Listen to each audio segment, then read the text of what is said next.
चंद्रगुप्त मौर्य का उदय केवल एक राजा की सफलता की कहानी नहीं था, बल्कि यह भारतीय इतिहास में सत्ता, राजनीति और राष्ट्र निर्माण के एक बड़े परिवर्तन का प्रतीक था। इतिहासकारों के अनुसार उनका उदय उस समय हुआ जब भारत राजनीतिक रूप से विभाजित और कमजोर था। छोटे छोटे राज्यों की आपसी लड़ाइयों ने विदेशी शक्तियों के लिए रास्ता खोल दिया था।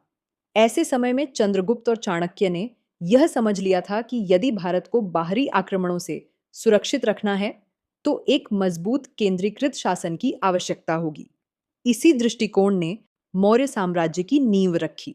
राजनीतिक दृष्टि से देखा जाए तो चंद्रगुप्त मौर्य भारतीय उपमहाद्वीप को पहली बार बड़े स्तर पर एकीकृत करने वाले शासकों में से थे। इससे पहले अधिकांश राज्य क्षेत्रीय शक्तियों तक सीमित थे, लेकिन चंद्रगुप्त ने सैन्य शक्ति, कूटनीति और प्रशासनिक रणनीति का उपयोग करके एक विशाल साम्राज्य बनाया। यह केवल युद्ध जीतने की कहानी नहीं थी, बल्कि सत्ता को व्यवस्थित रूप से संचालित करने की भी मिसाल थी। कुछ इतिहासकार चंद्रगुप्त के उदय को विदेशी आक्रमणों की प्रतिक्रिया के रूप में भी देखते हैं। अलेक्जेंडर द ग्रेट के आक्रमण ने भारतीय शासकों की कमजोरियों को उजागर कर दिया था। सिकंदर भले ही भारत में अधिक समय तक नहीं रहा, लेकिन उसके अभियान ने यह स्पष्ट कर दिया कि विभाजित भारत बाहरी शक्तियों के लिए आसान लक्ष्य बन सकता है। चंद्रगुप्त ने इसी परिस्थिति को अवसर में बदला और उत्तर पश्चिम भारत को अपने नियंत्रण में लेकर विदेशी प्रभाव को समाप्त किया। आर्थिक दृष्टिकोण से मौर्य साम्राज्य का उदय अत्यंत महत्वपूर्ण था। चंद्रगुप्त के शासन में व्यापार मार्गों को सुरक्षित बनाया गया, कर व्यवस्था को संगठित किया गया और कृषि को प्रोत्साहन मिला। इससे आर्थिक स्थिरता आई और साम्राज्य की शक्ति बढ़ी।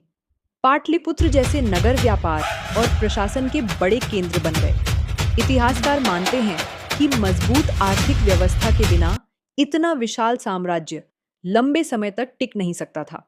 चंद्रगुप्त और चाणक्य की साझेदारी भी इतिहास का एक अनोखा उदाहरण मानी जाती है। एक तरफ चंद्रगुप्त की सैन्य क्षमता और नेतृत्व था, तो दूसरी ओर चाणक्य की राजनीतिक बुद्धिमत्ता और रणनीति। अर्थशास्त्र में वर्णित सिद्धांतों से यह समझ आता है कि मौर्य शासन केवल तलवार के बल पर नहीं, बल्कि गुप्तचर व्यवस्था, प्रशासनिक नियंत्रण और आर्थिक प्रबंधन पर भी आधारित था। यह उस समय के लिए अत्यंत आधुनिक और संगठित शासन मॉडल माना जाता है। सैन्य दृष्टि से चंद्रगुप्त की सफलता का एक बड़ा कारण उनकी विशाल और अनुशासित सेना थी। यूनानी स्रोतों के अनुसार मौर्य सेना में लाखों सैनिक, हजारों घोड़े और युद्ध हाथी शामिल थे। युद्ध हाथियों का उपयोग विशेष रूप से दुश्मन सेनाओं के लिए भय का कारण बनता था। लेकिन केवल सेना ही उनकी शक्ति नहीं थी, उनकी असली ताकत थी रणनीतिक सोच, सही समय पर हमला और मजबूत राजनीतिक गठबंधन। कुछ विश्लेषक यह भी मानते हैं कि चंद्रगुप्त मौर्य का शासन भारतीय प्रशासनिक परंपरा की शुरुआत का आधार बना। उन्होंने केंद्रीकृत प्रशासन, प्रांतीय शासन और अधिकारियों की स्पष्ट व्यवस्था विकसित की, जिसका प्रभाव बाद के कई भारतीय साम्राज्यों में दिखाई देता है। उनके शासन मॉडल ने यह सिद्ध किया कि विशाल भूभाग को संगठित प्रशासन के माध्यम से नियंत्रित किया जा सकता है। सांस्कृतिक दृष्टिकोण से मौर्य साम्राज्य ने भारत को एक साझा राजनीतिक पहचान दी। अलग अलग क्षेत्रों, भाषाओं और समुदायों को एक साम्राज्य के अंतर्गत लाने से सांस्कृतिक आदान प्रदान बढ़ा। आगे चलकर यही आधार अशोका के शासन में और अधिक मजबूत हुआ, जब बौद्ध धर्म और भारतीय संस्कृति का प्रभाव एशिया के कई हिस्सों तक पहुंचा।